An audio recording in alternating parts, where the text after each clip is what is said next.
প্রিন্সিপালের ঘরে যখন ছাত্রছাত্রীরা আসে এবং তাদের অনেক রকম হয়তো মনের মানসিক চাপ, যেটা নিয়ে আজকে আমাদের আলোচনার বিষয়, মানসিক স্বাস্থ্য দিয়ে আগে শুরু হবে। এই মন ব্যাপারটা, যেটা ওরা বলে মনের পার্লার, বলে আপনার এই ঘরে এলে আমাদের বেশ ভালো লাগে, কারণ এটা একটা মনের পার্লার। তো আমার খুব ভালো লেগেছে ওদের এই নাম দেওয়াটা, এবং সেখানে এখানে আজকে অনেকেই হয়তো তারা রয়েছে।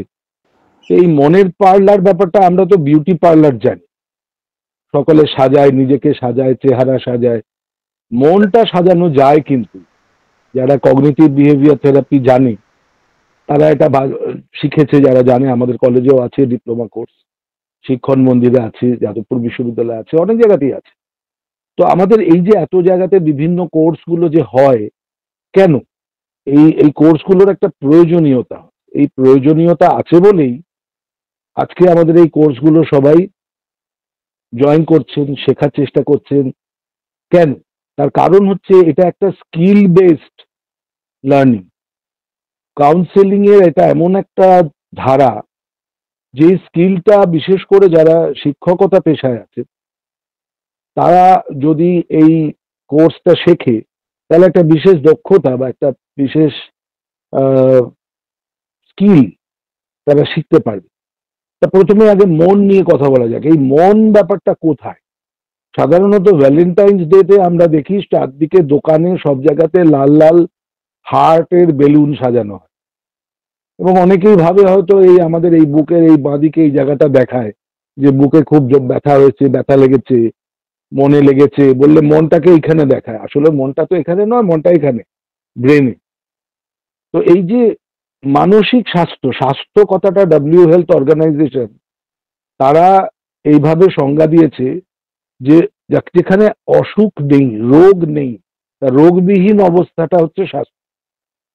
শরীরের রোগবিহীন অবস্থা যদি শারীরিক স্বাস্থ্য হয়, তাহলে মনের রোগবিহীন অবস্থাটাকে মানসিক স্বাস্থ্য বলা যেতে পারে। তো যদি এটা হয়, এটা নিয়ে প্রচুর গবেষণাপত্র, অনেক কিছু বহুদিন ধরে চলছে। ক্যানাডিয়ান ফিজিওলজিস্ট হ্যান্ড সেলি, তিনি এই টার্মিনোলজিটা প্রথম ইঞ্জিনিয়ারিং সায়েন্স বা ফিজিক্স থেকে নিয়েছেন। যারা এখানে ফিজিক্সের বিজ্ঞানের ছাত্র তারা জানে, স্ট্রেস অ্যান্ড স্ট্রেইন ফিজিক্সের একটা আলাদা চ্যাপ্টার, ইঞ্জিনিয়ারিং সায়েন্সে এটা ডিটেলে পড়ানো হয়।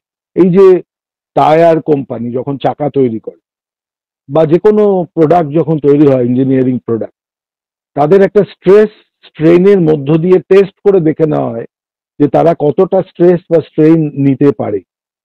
সেটাকেই হ্যান্ডসেলি নিয়ে এসেছেন ফিজিওলজিতে, যে মানুষের শরীরটাও অনেকটা বিভিন্ন ধরনের স্ট্রেস এবং স্ট্রেইন সহ্য করার মতন শক্তি আছে, ইনহেরেন্ট শক্তি আছে আমাদের মধ্যে। এই শক্তি ব্যাপারটা কি আজকে একটু চেষ্টা করব বোঝার।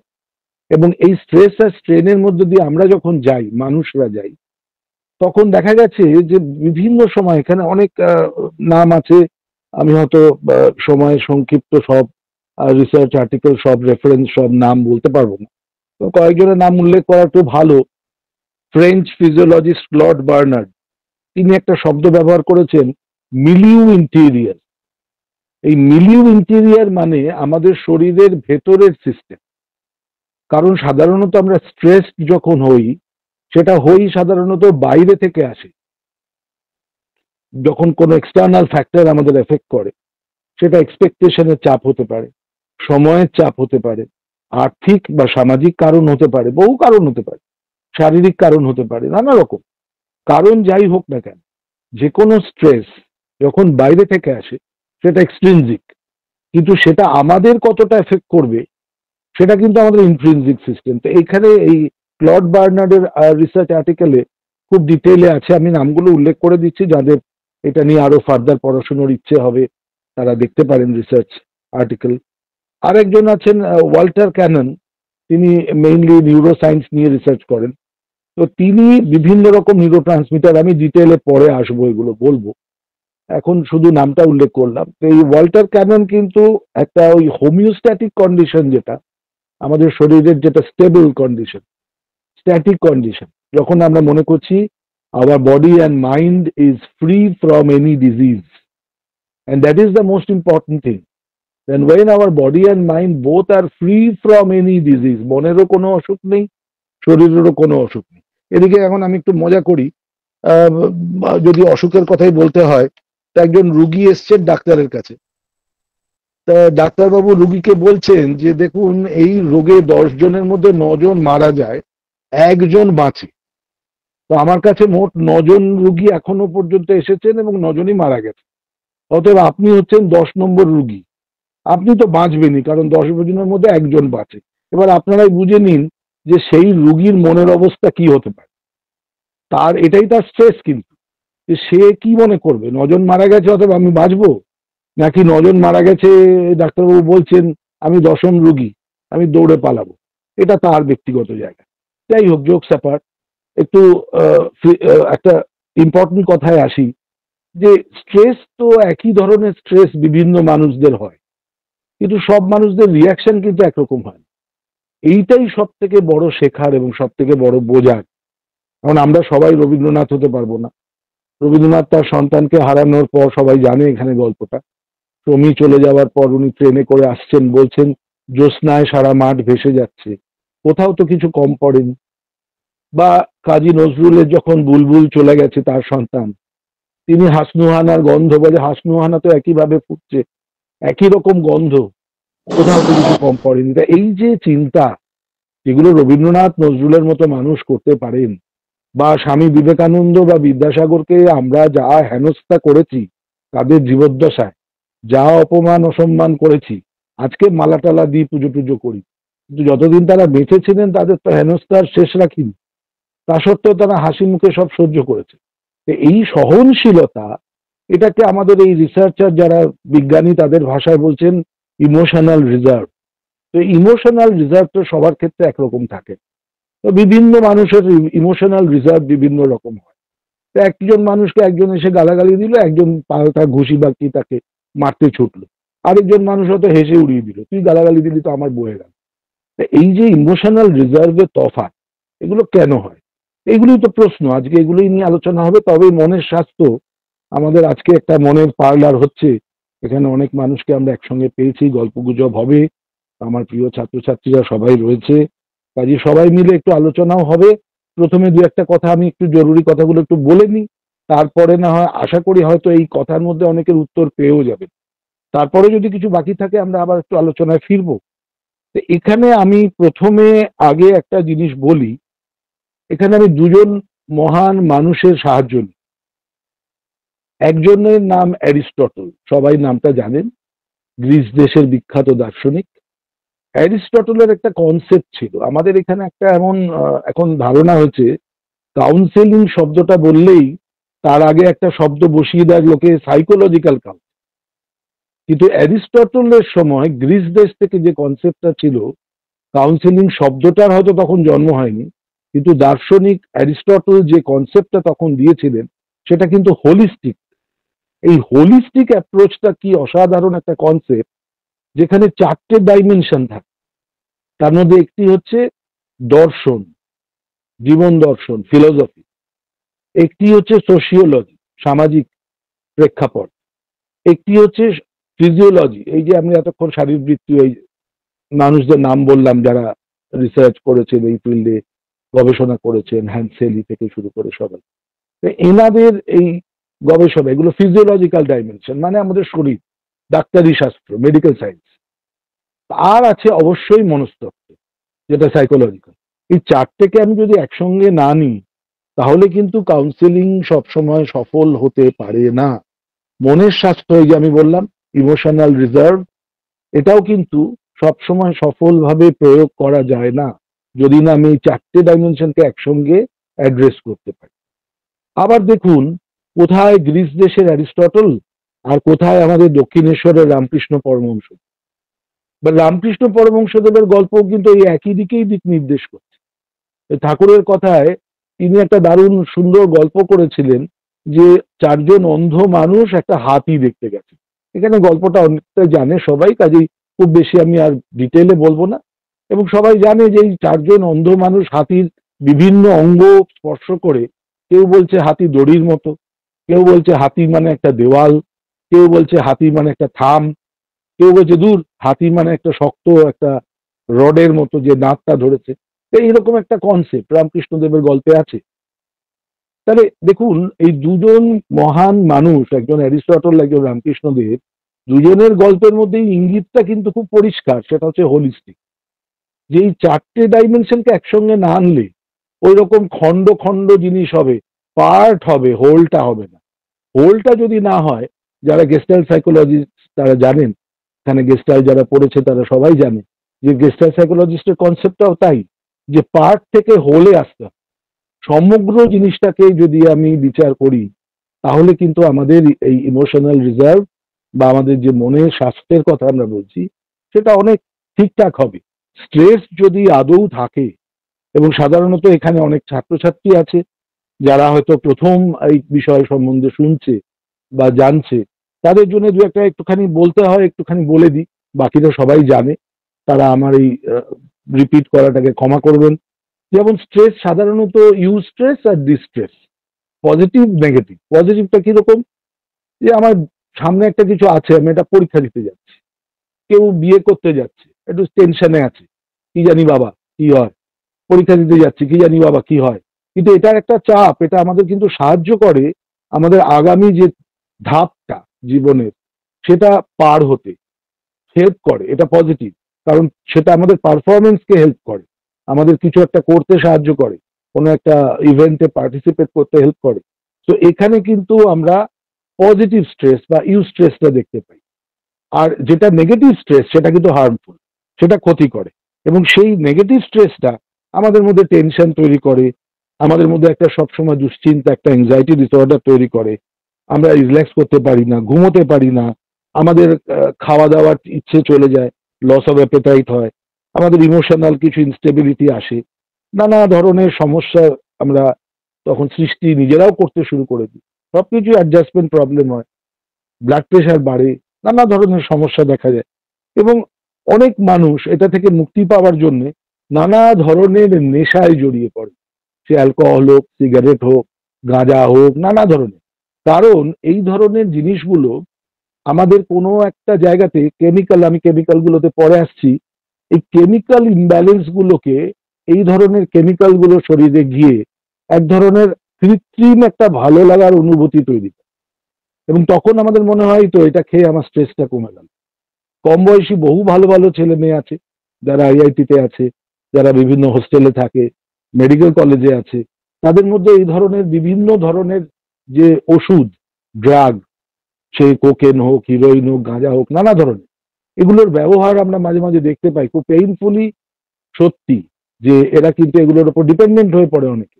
কারণ কি, তাদের সঙ্গে কথা বলার অভিজ্ঞতা থেকে জানি যে তারা বলে যে এত চাপ, এত পরীক্ষার চাপ, এত কাজের চাপ নিতে পারি না। এগুলো নিলে মনটা একটু ফুরফুরে হয়, এটাকে বলা হয় ফিলিং অফ ইউফোরিয়া। এই ফিলিং অফ ইউফোরিয়া যখন এই ধরনের কোনো কেমিক্যাল ডিপেন্ডেন্ট হয়ে যায়, তখন আমরা সেই মানুষগুলোকে বলি অ্যাডিক্ট। তারা হয় ড্রাগ অ্যাডিক্ট, অথবা অ্যালকোহল অ্যাডিক্ট, অথবা সিগারেট হ্যাবিট অ্যাডিক্ট। এই এখন সিনেমায় তো সবসময় দেখানো হয় smoking is injurious to health, কিন্তু খুব অবাক লাগে টেলিফিল্ম এবং সিনেমায় হিরো হিরোইনরা সবাই দেখি খালি সিগারেট আর অ্যালকোহল হাতে নিয়ে তারা তাদের অভিনয় করছে। কেন? আমরা অভিনয় থেকে এগুলো তো বাদও দিতে পারি। হিরো হতে গেলে সিগারেট খেতে হবে, এখানে অনেক আছে, অনেকেই জানে, এরকম অভিজ্ঞতা আছে যে হিরো হতে গেলে সিগারেট খেতে হবে, কি হাতে একটা অ্যালকোহলের বোতল না রাখলে আমার স্মার্টনেস এক্সপ্রেস হবে না। এই কর্পোরেট কালচার, এগুলো মাঝে মাঝে আজকাল নানা জায়গায় একটা মিস ইন্টারপ্রিটেশন হয়, অনেকে মনে করে এটাই হিরোইজম, তা কিন্তু নয়। এবং এই জায়গাগুলো যদি আমরা সামাজিক প্রেক্ষাপটটাকে ঠিক করতে পারি, ওই যে আমি বারবার যেটাতে ফিরে আসছি যে হোলিস্টিক, শুধু শরীর মন এগুলো নিয়ে ভাবলে তো হবে না, আমাদের সামাজিক প্রেক্ষাপটটাও ভাবতে হবে। এখানে অনেক কিছু আছে বিষয়, আস্তে আস্তে আসবো একটা একটা করে, এই পেঁয়াজের খোসা ছাড়ানোর মতন একটু একটু করে এগোই। এখানে দু ধরনের আমরা ব্যক্তিত্বের মানুষের কথা বলতে পারি স্ট্রেস আলোচনা করতে গিয়ে। এক ধরনের মানুষ হচ্ছে টাইপ এ পার্সোনালিটি, যারা হচ্ছে ভীষণ কম্পিটিটিভ, তারা ভীষণ অ্যাগ্রেসিভ টাইপ, তারা ভীষণ ফাস্ট কিছু একটা পেতে চায়, খুব দ্রুত তারা সফল হতে চায়। তারা কখনো র্যাঙ্কের পেছনে ছোটে, কখনো টাকার পেছনে ছোটে, বাড়ি গাড়ি ইত্যাদি সম্পত্তি, তাদের নানা ধরনের কিছু চাহিদা পূরণের জন্য, তারা টাইপে, এবং এরা কিন্তু খুব স্ট্রেসে ভোগে, এবং স্ট্রেসটা তারা নেয় যাতে এই স্ট্রেসের মধ্য দিয়ে গিয়ে তারা কিছু পেতে পারে। পাওয়ার নেশা তাদের পাগল করে দেয়। এরা এক ধরনের। আরেক ধরনের হচ্ছে এদের ঠিক উল্টো, যারা টাইপ বি, যারা আমরা মাঝামাঝি মানুষ, টাইপ এ এবং টাইপ বি ব্যালেন্স করতে পারি, আমরা কিন্তু বেঁচে গেছি। কিন্তু যারা টাইপ এ তারাও পারে না সামলাতে। টাইপ বি যারা, তারা আবার একটু উল্টো দিকের হয়, তারা মানে অতি অলস, তাদের কিছুই প্রায় চাহিদা দরকার নেই, কিছু বললেই বলে কি হবে, ব্যস্ত আছি।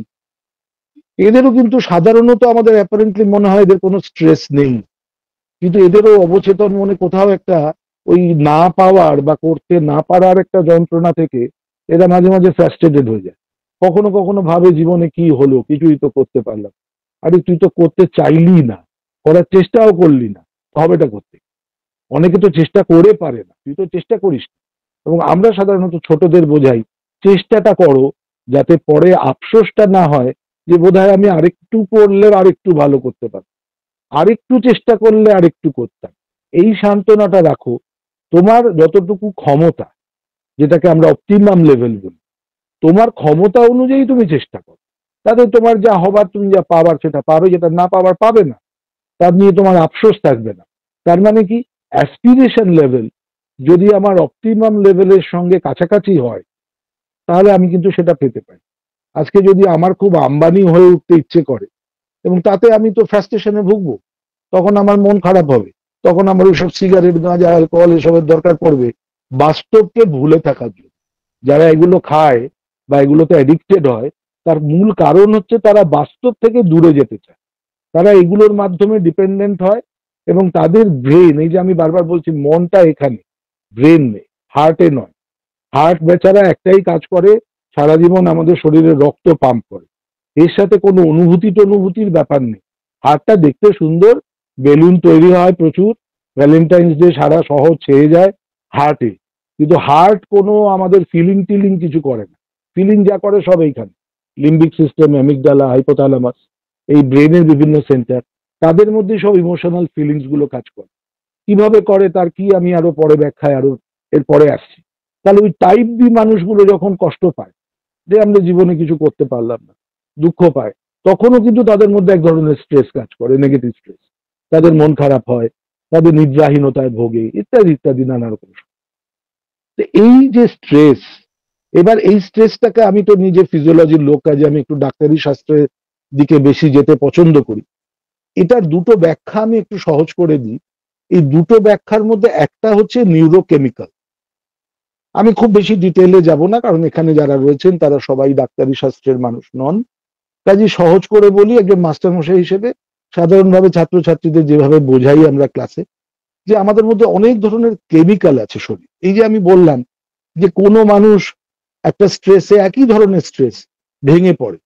রবীন্দ্রনাথকে নিয়ে আমরা অনেক গবেষণা করি, অনেক রকম কাজ করি, এবং রবীন্দ্রনাথের জীবনে যত মৃত্যু শোক এসেছে, যত স্ট্রেস এসেছে, নজরুলের উদাহরণও দিলাম, তাদের কিন্তু জীবনে আমরা একটা জিনিস দেখেছি, তারা এই শোকটাকে তাদের লেখা, তাদের গান, তাদের যে ক্রিয়েটিভ সৃজনশীল নানা রকম কাজকর্ম, তার মধ্য দিয়ে তারা প্রবাহিত করেছে। ক্যাথারটিক চ্যানেলটা তাদের কাজ করেছে through all this creative work. আমরা যে এত গান, এত লেখা পেয়েছি, তাদের মনের দুঃখ তারা চ্যানেলাইজ করেছেন থ্রু অল দিস অ্যাক্টিভিটি। সেটা কিন্তু সব মানুষ পারে না। কোনো মানুষ বলে আর বাঁচতে ইচ্ছে করে না, বেঁচে থাকার কি মানে, সুইসাইড করতে ছুটলো।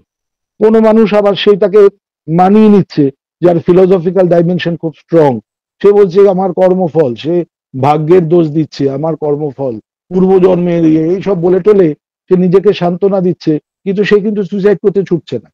কাজে কোনো মানুষ ভগবানের ইচ্ছে, একজন পরম কেউ একজন আছেন ওপরে, ঈশ্বর, আল্লাহ, গড যিনি আছেন, তার উপরে নির্ভর করছে, অতএব সে কিন্তু মনের দিক থেকে শান্ত আছে, শান্তিতে আছে, কারণ সে একটা ডেস্টিনিতে বিশ্বাস করছে। আবার কোনো মানুষ হয়তো এগুলোতে বিশ্বাস করে না, সে হয়তো আরেক রকম ভাবে তার স্ট্রেসফুল লাইফ, সে একটা চাপের মধ্যে রয়েছে।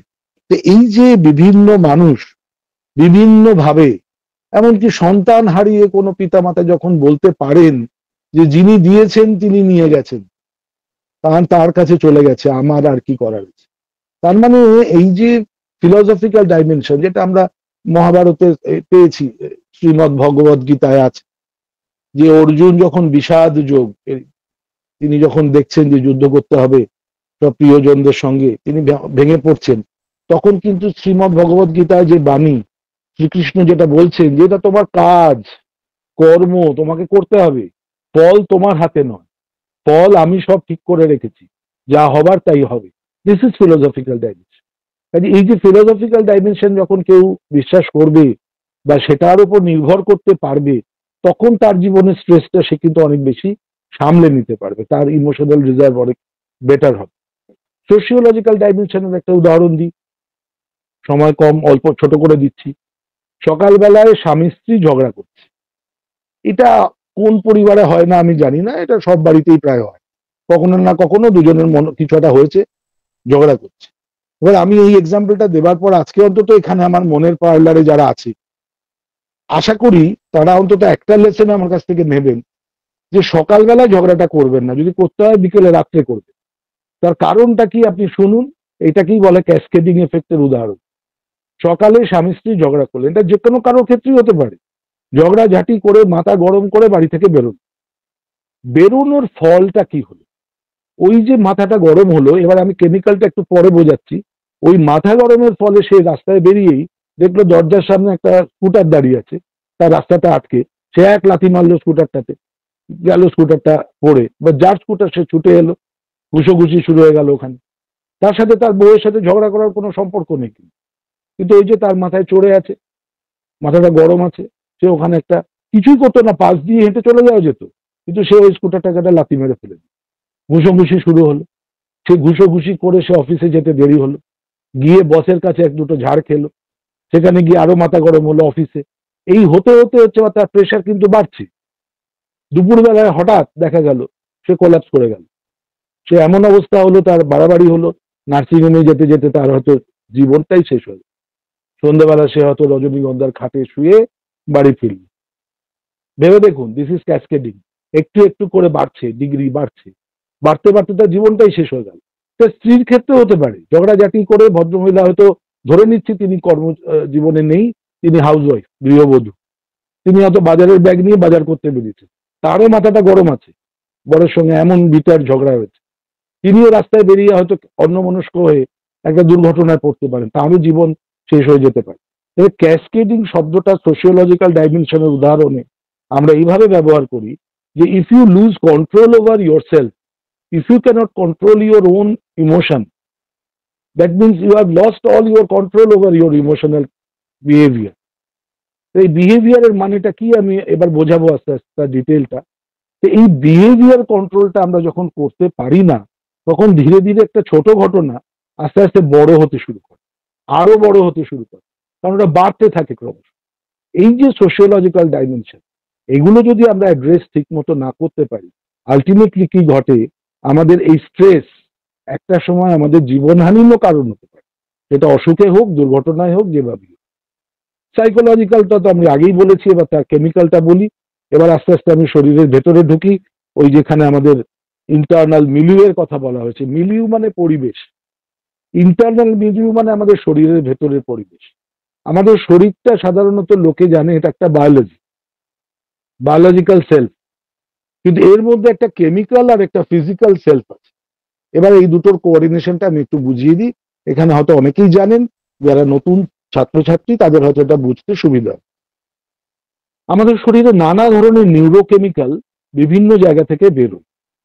সাধারণত স্ট্রেস বা ইমোশন নিয়ে যখন আমরা কথা বলি বা কাজ করি, তখন মেইনলি যে কাজটা করে সেটা হচ্ছে আমাদের কর্টেক্সের লিম্বিক লোব, হাইপোথ্যালামাস, এমিগডালা, পিটুইটারি এবং তার সঙ্গে সঙ্গে অ্যাড্রেনাল, এটা একটা অ্যাক্সিস, এইচপিএ অ্যাক্সিস বলে ডাক্তারি শাস্ত্রে। এই এইচপিএ অ্যাক্সিস যখন নিউরোট্রান্সমিটার গুলো রিলিজ করে, তারা আমাদের শরীরের অনেকগুলো কেমিক্যালকে একসাথে নিয়ন্ত্রণ করে। যেমন এখানে সকালেই অন্তত নাম জানেন অনেকে, তবু আমার বলতে হয় বলি, যেমন অ্যাড্রিনাল কর্টেক্স থেকে কর্টিসল বেরোয়, অ্যাড্রিনাল মেডালা থেকে অ্যাড্রিনালিন বেরোয়, মাধ্যমিকের ছেলেমেয়েরাও জানে এটাকে স্ট্রেস হরমোন বলে। স্ট্রেসের সময় অ্যাড্রিনালিন বেরোয়, বেরিয়ে আমাদের আস্তে আস্তে শরীরটাকে নর্মাল হতে সাহায্য করে, হোমিওস্ট্যাসিসে ফিরে যেতে সাহায্য করে। কিন্তু এছাড়াও আরো অনেক রকম নিউরোকেমিক্যাল আছে, যেমন অক্সিটোসিনটাকে অনেকে বলে কাডলিং, ওটা ভালোবাসার হরমোন, মা শিশুর সম্পর্ক, এটা কিন্তু অক্সিটোসিন নির্ভর। তারপরে আছে এন্ডরফিন, এগুলো ট্রিগার্ড হয় বাই ওয়ান ক্যাটেকোলামাইন গ্রুপ থেকে বেরোয়, সেটা হচ্ছে ডোপামিন। ডোপামিনটাকে আমরা সাধারণত হ্যাপি হরমোন বলি। ডোপামিন বেরোলে আমাদের মনটা ভালো হয়। ওই যে আমি নানা রকম বললাম, যারা নেশাগ্রস্ত হয়, যাদের নেশা, বিভিন্ন নেশা লাগে, থ্যাংক গড ঈশ্বর আমাকে অন্তত এই নেশাগুলো ধরাননি, যে কোনো কারণেই ছোট থেকে আজ অব্দি আমি কোনো নেশা ধরিনি, বই গান ছাড়া। বই পড়া এবং গান শোনার দুটো নেশা আমার আছে, এবং এই দুটো নেশাতে আমার আর বাকি নেশা কিছু ধরতে হয়নি। তো এই নেশা যাদের দরকার হয়, যে আমার অনেক প্রিয়জন আছে, কাছের মানুষ আছে, তাদের যখন আমরা জিজ্ঞেস করি যে ভাই তোদের এটা কি হয়, কেউ বলে আমাদের পটি হয় না, কেউ বলে আমাদের এই হয় না, কেউ বলে আমাদের পড়ায় মন বসে না। রে ভাই, আমাদের তাহলে কি করে হয়? আমাদের তাহলে কি করে? আমরা যেন সিগারেট খাই না, অ্যালকোহল খাই না, গাঁজা খাই না, ড্রাগ নিই না, তা আমাদের কি করে হয়? ঘুম হয় কি করে হয়? যাই হোক, তো এগুলো বাজে যুক্তি, অজুহাত।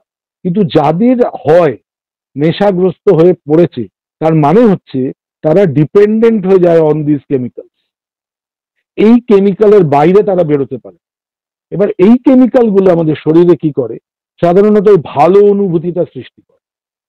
আরেকটা কেমিক্যাল আছে, একটু দুষ্টুমি করে, সেটা হচ্ছে সেরোটোনিন। এই সেরোটোনিনটা কিন্তু আমাদের শরীরে মাঝে মাঝে অ্যাগ্রেশন তৈরি করে, রাগ।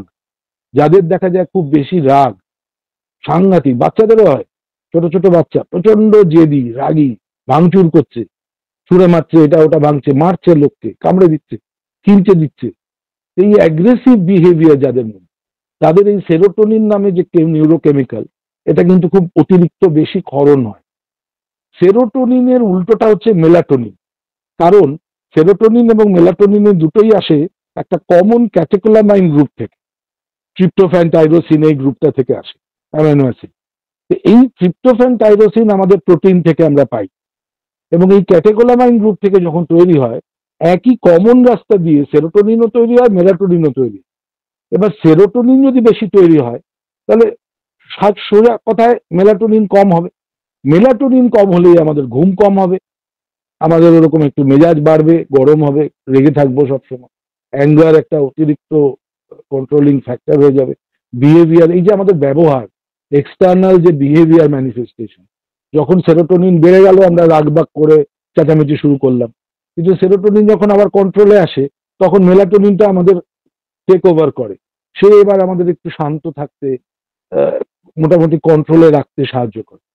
এইবারে যখন দেখা যায় এই দুটোর মধ্যে ব্যালেন্স গন্ডগোল হয়ে গেছে, তখনই কিন্তু আমাদের এই বাইরে থেকে ওষুধ লাগে, ডাক্তারি সাহায্য লাগে, কাউন্সেলিং এ সাহায্য লাগে, কগনিটিভ বিহেভিয়ার থেরাপি লাগে। কগনিটিভ বিহেভিয়ার মানে সোজা কথায় ইন্টেলেকচুয়াল থট প্রসেসটাকে কন্ট্রোল করা। এবারে এই কেমিক্যাল গুলো কি করে?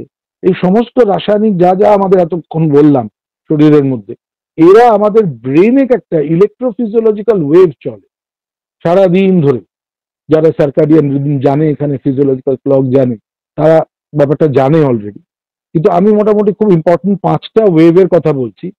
যে গামা ওয়েভ হচ্ছে সব থেকে ইরিটেটিং স্টেজে, বা সব থেকে অ্যাগ্রেসিভ স্টেজে, বা সব থেকে অ্যাক্টিভ স্টেজে গামা ওয়েভ চলে। এবং গামা ওয়েভ যখন চলে তখন মানুষ খুব হাইপার অ্যাক্টিভ থাকে, হই হই করছে, ছটফট করছে, সে আনন্দে হোক, দুঃখে হোক, রেগে গিয়ে হোক, যেভাবেই হোক সে লাফালাফি করছে, তখন তার গামা। একটু যখন বেশ অ্যাক্টিভ, তখন কিন্তু বিটা। আরেকটু নিচে গেলে আলফা। আলফা ওয়েভটা হচ্ছে শান্ত ওয়েভ, কাজ করছে, অ্যাক্টিভ লাইফ সবই ঠিকঠাক, কিন্তু শান্তভাবে করছে, তখন ব্রেন ওয়েভটা হচ্ছে আলফা। এগুলো সাধারণত ইলেকট্রোএনসেফালোগ্রাম, ইইজি রেকর্ডিং বা ব্রেনের সিটি স্ক্যান করলে এগুলো ধরা পড়ে, বোঝা যায়। কারণ আমাদের 24 ঘন্টা এই ব্রেন ওয়েভ গুলো আমাদের চলছে, বিভিন্ন ধরনের ওয়েভ ব্রেনে, কখনো এই ওয়েভ কখনো ওই ওয়েভ। তা এবার আলফা ওয়েভে যারা বেশি সময় কাটায় 24 ঘন্টার মধ্যে, তারা কিন্তু সাধারণত তাদের ইমোশনাল রিজার্ভ বেশি হয়, তাদের সেরোটোনিন ইজ আন্ডার কন্ট্রোল, মেলাটোনিনটা ব্যালেন্স থাকে, অক্সিটোসিন বা ডোপামিন বা এন্ডরফিন গুলো তাদেরকে একটু খুশি খুশি ভাব থাকতে হেল্প করে, মজা করে, তারা বেশ আনন্দ করে কাটায়, তার চারপাশের মানুষগুলো ভালো থাকে। কারণ খুব স্বাভাবিকভাবেই একটা যে সোশ্যাল ইকোলজি, সামাজিক যে পরিমণ্ডল, ইকোলজি মানেই আমরা জানি খালি জীব বৈচিত্র্য, তা নয়। সামাজিকও একটা ইকোলজি আছে আমাদের চারপাশে। তাদের মধ্যে তারা খুব সুন্দর মানিয়ে চলে, মজা করে, সুন্দরভাবে নিজেরাও চাপ মুক্ত হয়ে জীবন কাটায়, এবং চারপাশের মানুষগুলো, পরিবেশ, প্রতিবেশী, বন্ধু, তারাও কিন্তু একটু চাপ মুক্ত থাকতে পারে। কিন্তু একজন মানুষ যদি অতিরিক্ত চাপ নিয়ে হইচই শুরু করে, তখন তার চারপাশের মানুষরাও এফেক্টেড হয়। এটাই কিন্তু সোশিওলজিক্যাল ডাইমেনশন। এই জায়গাগুলো যদি বুঝতে পারে, তাহলে বুঝবে যে আমি যদি আলফা ওয়েভে থাকি, তাহলে আমার চারপাশের মানুষগুলো কিন্তু চেষ্টা করবে শান্ত থাকা। কিন্তু আমি যদি গামা ওয়েভ দিয়ে লাফালাফি শুরু করি, আমার চারদিকের লোকগুলো এফেক্টেড হয়ে যায়। তারা গামা না হলেও অন্তত তারা বিটাতে চলে যায়, এবং সেটা কিন্তু শরীরের পক্ষে অনেকক্ষণ ধরে চললে খুব ভালো নয়। এবার আমরা যখন মেডিটেশন করি, যোগা করি, বা শান্তভাবে রিল্যাক্স করি, এই যে আমি বললাম বই পড়ি কি গান শুনি, যে সময়টা আমাদের লকডাউন গেছে, আমাদের কিন্তু খুব মানে অসুবিধা হয়নি, কারণ ওই গান শুনে বই পড়ে অনেক সময় কাটাতে পেরেছি। এবং এই সময়গুলো তখন আমরা আস্তে আস্তে থিটা ওয়েভে চলি। থিটা ওয়েভ হচ্ছে আরেকটু শান্ত, আরেকটু শান্ত ওয়েভ। আর যখন আমাদের ঘুম পায়, ঘুমিয়ে পড়ি, এটা সব থেকে মানে শ্রেষ্ঠ আসন, শবাসন, একদম ঘুমিয়ে পড়া, এটা হচ্ছে ডেল্টা ওয়েভ। একদম হালকা ওয়েভ ব্রেনের, তখন আমরা বিশ্রাম পাই, এবং শরীরে এই বিশ্রামটা খুব দরকার টু রিজেনারেট ও rejuvenate ourselves for the next day. যার জন্য আমরা যখন ঘুমাই, তখন আমাদের শরীরে আবার সব রিসিনথেসাইজড হয়, রিজুভিনেটেড হয়। তো এইটা আমাদের আবার পরের দিন সুস্থ থাকতে বা ভালোভাবে আবার অ্যাডজাস্ট করতে সাহায্য করে। তো যাই হোক, অনেক কথা হলো, এবার শেষের দিকে চলে এসেছি। এবার একদম শেষ করার আগে কয়েকটা ম্যানেজমেন্ট টেকনিক বলে দিই, তারপর প্রশ্নগুলো শুনবো। যদি প্রশ্নের উত্তর এর মধ্যে হয়ে যায় তো ভালো। কয়েকটা ম্যানেজমেন্ট টেকনিক আমরা রেডি করে রেখেছি, দেখা যাক এগুলো কারো কাজে লাগে কিনা মনের পার্লারে। যেমন সব থেকে বড় ম্যানেজমেন্ট টেকনিক হচ্ছে প্রত্যেকের জীবনে স্ট্রেসার গুলোকে আইডেন্টিফাই করা। প্রত্যেকের জীবনে একই রকম স্ট্রেসার নাও থাকতে পারে। স্ট্রেসার যেগুলো স্ট্রেস উৎপাদন করে, সেগুলো কি, এগুলোকে আগে আইডেন্টিফাই করা, এবং পারলে এগুলোকে অ্যাভয়েড করে যাওয়া। যদি অ্যাভয়েড করা না যায়, তাহলে কিন্তু অ্যাকসেপ্ট করতে হবে।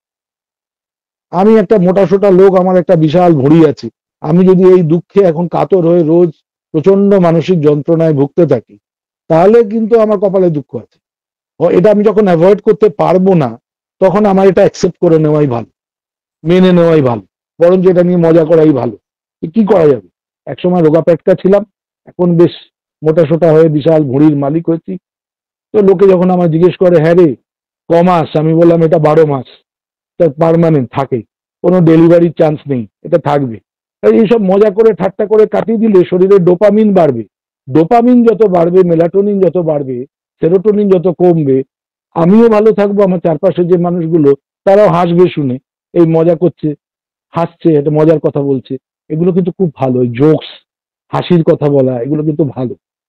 আর তৃতীয় ধাপ যেটা, সেটাকে আমরা বলি অ্যাডজাস্ট করা বা অ্যাডাপ্ট করা। যদি আমি অ্যাভয়েড করতে না পারি, তাহলে অ্যাকসেপ্ট করব। যদি অ্যাকসেপ্টও করতে না পারি, তখন চেষ্টা করবো অ্যাডজাস্ট করা। অ্যাডজাস্ট করতে করতে যখন দেখবো এটা একদম পার্ট অফ মাই লাইফ হয়ে গেছে, তখন এটাকে বলা হয় অ্যাডাপ্ট করা, পারফেক্টলি অ্যাডাপ্টেড, আর কোনো প্রবলেম নেই। এটা এক। তাহলে স্ট্রেসার চিনতে হবে, এটা 1 নম্বর। 2 নম্বর হচ্ছে কোন সময়ে আমার মাথাটা কন্ট্রোলের বাইরে গরম হয়ে যায়। এমনি একটু রাগ হচ্ছে, একটু অ্যাসার্ট করছি, ওই ঠাকুর যেটা বলেছেন, ওই সাপের গল্প অনেকেই জানে, যে ফোঁস করবি, কামড়াবি না, ফোঁস করবি। ফোঁস করা মানে কি, মাঝে মাঝে একটু ফোঁস করা, এই কেন তুমি এটা করলে, প্রতিবাদ করা, এটুকু ঠিক আছে। কিন্তু তার জন্য ঘুষি পাকিয়ে ডান্ডা নিয়ে আরেকজনকে মারতে ছুটলাম, এটা বোধহয় বাড়াবাড়ি হয়ে যাবে। কাজে আমাদের শিখতে হবে এই যে পয়েন্ট অফ ইগনিশন, কোন সময় আমরা ফ্লেয়ার আপ করি, ফেটে পড়ি রাগে, তার আগেই থেমে যাও।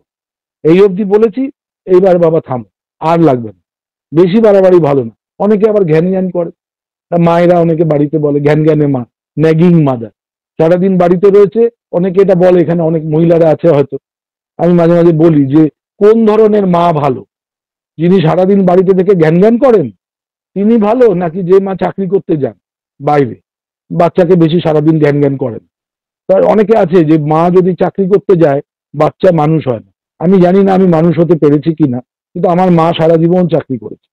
ফলে আমি ঠাকুমার কাছে বড় হয়েছি, ঠাকুমার কাছে থাকতাম অনেকটা সময়। ফলে আমার বাড়িতে আমি বেশি আদর আহ্লাদ আবদার উৎপাত যা করা ঠাকুমার কাছে করতো। The greatest lady I have ever seen in my life. তো যাই হোক, তো এই যে ঘ্যান ঘ্যানে কথাটা বললাম, এটা কিন্তু একটা স্ট্রেস সৃষ্টি করে। তো এই জায়গাগুলো কিন্তু আমাদের বুঝতে হবে। আরেকটা খুব ইম্পর্টেন্ট পয়েন্ট, যে দু ধরনের বিষয় আছে, একটাকে বলে প্রি ডিসপোজিং ফ্যাক্টর গুলোর মধ্যে, একটাকে বলে প্রেসিপিটেটিং। মানে কি, কিছুদিন আগে একটা খবরের কাগজে খবর আমরা সবাই দেখেছি, যে মোবাইল না কিনে দেওয়ায় একটি মেয়ে সুইসাইড করেছে। বাবা মা মোবাইল কিনে দিয়েছে তার ভাইকে অনলাইন ক্লাস করার জন্য, কিন্তু দিদিকে কিনে দেয়নি। অভিমানে দিদি আত্মহত্যা করেছে। খবরটা বেরোনোর পর বহু মানুষ বহুভাবে রিয়াক্ট করেছে, কিন্তু আসল কারণটা অনেকেই খেয়াল করেননি। ওই মোবাইল না কিনে দেওয়ার জন্য কিন্তু মেয়েটি আত্মহত্যা করেনি। ওটাকে বলা হয় প্রেসিপিটেটিং ফ্যাক্টর। প্রেসিপিটেট পড়া মানে বিজ্ঞানের ছাত্ররা জানে, অধক্ষেপ পড়ে একটা নির্দিষ্ট ফোঁটায়। যখন টাইট্রেশন হয়, একটা নির্দিষ্ট ফোঁটা এলে রংটা বদলায়, এফেক্ট করে, সেটা প্রেসিপিটেটিং ফ্যাক্টর। কিন্তু তার পেছনে একটা অন্য কারণ ছিল দীর্ঘদিন যাবৎ। সেটা কি? এটা দুর্ভাগ্যবশত হলো সত্যি, আমাদের বহু মানুষের পরিবারে ছেলে এবং মেয়ে ডিসক্রিমিনেট করা হয়, এবং ওই মেয়েটি দীর্ঘদিন ধরে বঞ্চিত। বাবা মায়ের নানা রকম সুযোগ সুবিধে, আদর, যত্ন, ভাইকে তারা বেশি ভালোবাসে, দিদিকে নেগলেক্ট করে। এইটা অনেক দিন ধরে মেয়েটি সহ্য করতে করতে, এটাকে বলা হয় প্রিডিসপোজিং ফ্যাক্টর। পেতে পেতে হঠাৎ একদিন মোবাইল না কিনে দেওয়ার ঘটনাটা সামনে আসায় ও আর সামলাতে পারেনি। ওই পয়েন্ট অফ ইগনিশন সে সামলাতে পারেনি, তার লিমিটটা ছাড়িয়ে গেছে, সে আর নিজেকে রাখতে পারেনি, বলে আমার আর বেঁচে থেকে কি লাভ। এটা একটা হিট অফ দ্য মোমেন্টের ডিসিশন। সে নিজেকে দুনিয়া থেকে সে মুক্তি পেয়ে পালিয়ে গেল। তো এইগুলো কিন্তু কোনো কাজের কথা নয় যদি আমরা ঠিক সময় ইন্টারভিউ করতে পারি। এই যে এক্সপেকটেশন ফ্রম লাইফ, এটাকে যদি কন্ট্রোলে রাখতে পারি, যদি মেয়েটির এরকম একজন ভালো বন্ধু থাকতো, যদি মেয়েটির ভালো একজন শিক্ষক বা শিক্ষিকা থাকতেন, তিনি যদি সুযোগটা পেতেন বোঝানোর, যে বাবা এরকম ভাবে না, এইভাবে ভাবে না, তুমি নিজের পায়ে দাঁড়াও, একদিন তুমি নিজেই দেখবে কত কিছু পাবে, নিজের উপার্জনেই কিনে নিতে পারবে, বাবা মার উপর নির্ভর করতে হবে না। এই যে বোঝানো, সান্ত্বনা দেবার, পিঠে একটা হাত রাখার মানুষ, তাকে একটুখানি সেই ইয়েটা দেবার, তাকে সান্ত্বনা দেবার, তাকে বোঝানোর মতো একজন মানুষ আমাদের জীবনে খুব দরকার। এখানে একটা রিসার্চের টার্মিনোলজি পেয়েছি আমি, সেটা আমি আগে উদাহরণ হিসেবে ব্যবহার করেছি, নামটা বলছি, নিউরো লিঙ্গুইস্টিক জার্নালিং। এই নিউরো লিঙ্গুইস্টিক জার্নালিংটা কিছুই নয়, অনেকে ডায়েরি লেখে, অনেকে মনের দুঃখের কথা লেখে। এখানে আমার কলেজের হয়তো অনেকেই আছে, অনেকে ব্যাপারটা জানে, আমি নাম বলবো না। কদিন আগে একটি কবিতা আমার একটা ছাত্রের লেখা, সে এখনো পড়ে, কাজে আমি তার পরিচয় দেব না। তার লেখা একটা অসাধারণ কবিতা সে আমাকে দেখায়। কবিতাটা পড়েই আমি চমকে উঠে তাকে ডেকে পাঠাই, বললাম তোমার সুইসাইড প্ল্যানটা কতদিন ধরে চলছে? সে প্রথম ঘাবড়ে যায়, স্যার আমি আমি যে তোমার কবিতার পুরো পরিষ্কার বোঝা যাচ্ছে এটা তোমার সুইসাইড নোট, পরিষ্কার তোমার মনের কষ্ট তোমার কবিতার মধ্যে দিয়ে বেরিয়ে আসছে। আর তুমি যেটা ভাবছো যে তুমি চলে যাবার পরে কেউ এসে তোমার ছবিতে জুঁই ফুল দেবে, সেই জুঁই ফুল কিন্তু নাও দিতে পারে। তুমি ধরে নিচ্ছ কেন সে জুঁই ফুল দেবে? এই এক্সপেকটেশনটাও, মানে সে মরে যেতে চলেছে, মনে মনে ভাবছে, এদিকে ভাবছে আমি চলে যাওয়ার পর আমার ছবিতে দুটো জুঁই ফুল দিই, এটার কবিতার মধ্যে লিখছে। তাহলে এই যে নানা রকম এক্সপ্রেশন, এটা হচ্ছে নিউরো লিঙ্গুইস্টিক জার্নালিং। সে তার মনের কথা লিখছে। সবাই তো আর রবীন্দ্রনাথ নজরুলের মতো সাহিত্য সৃষ্টি করতে পারবে না। এরা আমার ছাত্রছাত্রীরা খুব আমার প্রিয়। তো এদের মধ্যে কেউ একটা অল্প বয়সী বাচ্চা ছেলে, তার দুঃখের কথা লিখছে সে কবিতা। সে ভাবলো স্যারকে একটা কবিতা দেখাতে এলাম, কিন্তু কবিতাটা দেখে আমার অভিজ্ঞতা, আমার ট্রেনিং বলছে এ কিন্তু পালিয়ে যাবার ছেলে, এ অন্যরকম মতলব আসছে। অতএব তাকে এবার বোঝানো বা ধরা, এবং আলটিমেটলি তাকে জীবনের পথে ফিরিয়ে আনা। আজকে সে এবং তার যে, যার জন্য তার এত দুঃখ এবং কবিতা লেখা, জুঁই ফুল দেওয়ার যার কথা, তারা দুজনেই এখন আমার পরিচিত হয়েছে। তাদেরকে আমি অন্তত জীবনের পথে ফিরিয়ে আনতে পেরেছি, এটাই আনন্দের। তারা এখন ভালো থাক। এরকম নানা রকম ঘটনা আমাদের জীবনে ঘটে, এবং আমরা যদি এই জায়গাগুলো নিতে পারি শিক্ষক হিসেবে, তাহলে আমাদের এটাই কিন্তু সব থেকে বড় পাওয়া। এবং আরেকটা জিনিস দিয়ে আজকে আমি শেষ করছি আমার বক্তব্য, অনেকক্ষণ বকবক করছি, সুমন্ত এখনো আমার থামায়নি। এবার আমি লাস্ট পয়েন্টটা বলি, এটা আগামী দিনের, আমরা হয়তো থাকবো না অতদিন, কিন্তু একটা খুব আশার কথা, ফার্মাকোজেনেটিক্স বলে একটা নতুন বিষয় এখন বিদেশের রিসার্চে অনেক মানে এগিয়েছে, অনেক অ্যাডভান্সড হয়েছে। এই ফার্মাকোজেনেটিক্স যেটা করছে সেটা হচ্ছে ক্রোমোজোমাল লোকাসকে ওরা মানে কেমিক্যালটা এমন একটা আবিষ্কারের দিকে চলেছে ওষুধ, যেগুলো কিন্তু আস্তে আস্তে ক্রোমোজোমাল লোকাসকে অ্যাড্রেস করে। মানে আমরা সবাই জানি আমাদের শরীরে জিন আছে, জিনের ক্রোমোজোমের নানা রকম লোকাস আছে, এবং এই ধরনের ওষুধ ভবিষ্যতে আসতে চলেছে যেগুলো কিন্তু আমাদের ক্রোমোজোমাল লোকাসে গিয়ে আমাদের জিন কারেকশনে সাহায্য করবে। এবং এই জিন কারেকশন মানে হচ্ছে এই যে আমি কথাটা দিয়ে শুরু করেছিলাম, যে একই কারণে কোনো মানুষ সুইসাইড করে ফেলে, একই কারণে কোনো মানুষ হয়তো সেটাকে মানিয়ে নেয় জীবন, একই কারণে কোনো মানুষ হয়তো হেসে উড়িয়ে দেয়।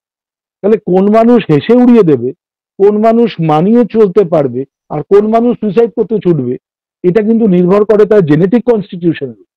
এবং এই জেনেটিক কনস্টিটিউশন যদি আমি কারেকশন করবার জন্য যা প্রয়োজনীয় ওষুধ, কেমিক্যাল, সেটা প্রয়োগ করতে পারি, এবং সেটা যদি আমাদের শরীরের এই যে এতক্ষণ আমি বোঝালাম যে নানা রকম নিউরোকেমিক্যালস গুলোকে কন্ট্রোল করতে পারে, এবং ultimately that will lead to our electrophysiological brain waves controlling, এবং এই জায়গাটাতে যদি আমরা পৌঁছতে পারি, তাহলে কিন্তু আমরা অনেক ভালো থাকতে পারবো ভবিষ্যতে। এই ফার্মাকোজেনেটিক্স নামে যে নতুন শাখা বিজ্ঞানে, তাদের যে এত ভালো রিসার্চ চলছে, কোনোদিন আমাদের ওষুধের সমস্ত জায়গাটাই পাল্টে যাবে, এবং এখানে হয়তো ক্যান্সার থেকে, শুধু ডিপ্রেশন নয়, ক্যান্সার থেকে আরো বহু রোগ যেগুলো এখন মারণ রোগ, সেগুলো হয়তো আমরা সারিয়ে তুলতে পারবো। আমরা এই আশা রেখে আগামী দিনের একটা শুভেচ্ছা সকলের জন্য জানিয়ে আমার বক্তব্য আমি এখানে শেষ করলাম।